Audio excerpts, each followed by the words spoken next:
All right, let's dive in. Today, we're talking about a moment from the Ramayana that isn't about some huge epic battle.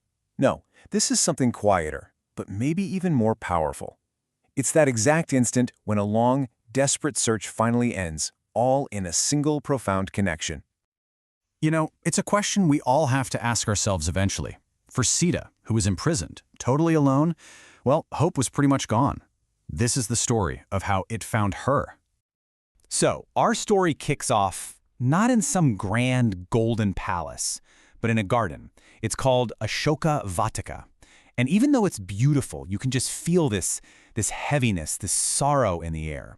Because this is Sita's prison.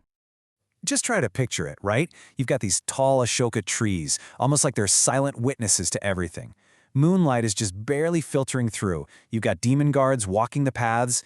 Yep, this is no sanctuary. It's a cage. And into this whole scene slips Hanuman. He's shrunk himself down to the size of a tiny monkey, totally invisible to everyone. And then he sees her.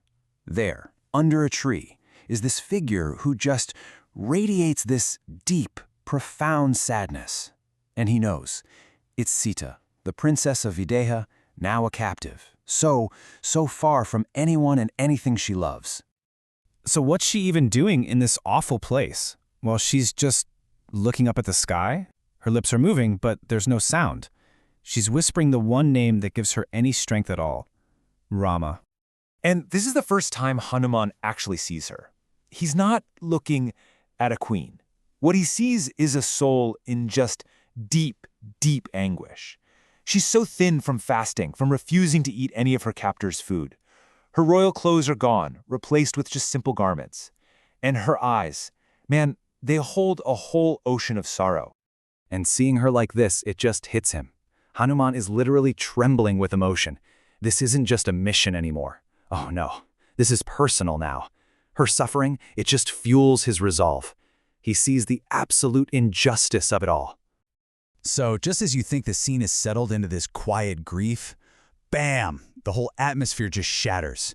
Ravana, the demon king of Lanka himself, walks into the garden. And with him, you can just feel this wave of arrogance and pure menace. He comes up to her, not with any kind of remorse, but with this boastful offer. He's trying to buy her loyalty with power, with riches.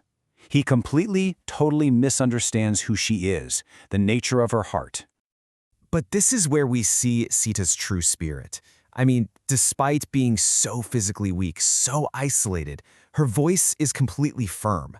Her loyalty, it's not something you can just buy and sell. Her spirit is just unbreakable. And when he's rejected, that arrogance just flips into pure rage. He gives her this furious ultimatum, a terrifying deadline. The tension just goes through the roof. And then he leaves, totally confident that eventually her will is going to break. And even after he storms off, it doesn't stop. The torment just continues. The demoness guards, they mock her, they threaten her. They're just trying to wear her down. But even with all this cruelty around her, Sita stays completely steadfast. Okay, so the guards finally fall asleep. A kind of fragile quiet comes back to the garden. And this, right here, is the real turning point of the whole story. From up in the branches, Hanuman gently comes down. He's not being forceful. His whole approach is about careful diplomacy. And his first words, they're words of comfort, not of battle. He calls her Mother Sita, with just the utmost respect. His voice is like a whisper of reassurance in all that oppressive silence. Of course Sita's startled. I mean, think about it. For months, she has only faced enemies. How could she possibly trust some stranger who just appears out of the shadows? Her question is just filled with caution, but also maybe a tiny sliver of desperate hope. So Hanuman just folds his hands and tells her who he is. He's not just some random friend, he is a messenger from the very person whose name she's been whispering this whole time. This is it, the first true glimmer of light in her long, long darkness. But words can be tricky, right? Especially in a place like Lanka. Sita needs more than just his word for it. She needs proof. And lucky for her, Hanuman came prepared. So with this really gentle movement, he shows her the proof. And he doesn't just hand it to her. No, he places it on the ground in front of her. It's an act of pure reverence, and you can just feel the anticipation building. It's Rama's ring, his signet ring. And this isn't just a piece of jewelry.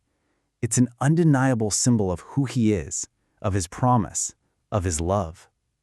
For Sita, seeing this ring must have been like hearing Rama's voice call to her from all the way across the ocean. Her hands are trembling as she picks it up, and the tears that start to fall, they're not tears of sorrow this time. They're tears of just overwhelming relief and joy. All the doubt just vanishes. The messenger is real. Hope is real. So now that she believes him, Hanuman makes this powerful vow. And this isn't just a message anymore. This is a promise of action, of justice. He assures her that Rama is coming, and that Ravana's whole reign of pride and terror, it's going to end. And that's really the beautiful end to this whole scene. That small, faint smile on her face, it just says everything, doesn't it? It's the proof you can see with your own eyes that hope is back. It's like the dawn finally breaking after the longest, darkest night. So we kind of end up right back where we started. For Sita, hope wasn't some huge army storming the gates. Not at all. It was a gentle voice, a respectful messenger, and a small, familiar ring. Just a little reminder that she had never, ever been forgotten. And it really makes you think, doesn't it? When all is lost, what does hope look like for you? Thanks for joining us for this explainer.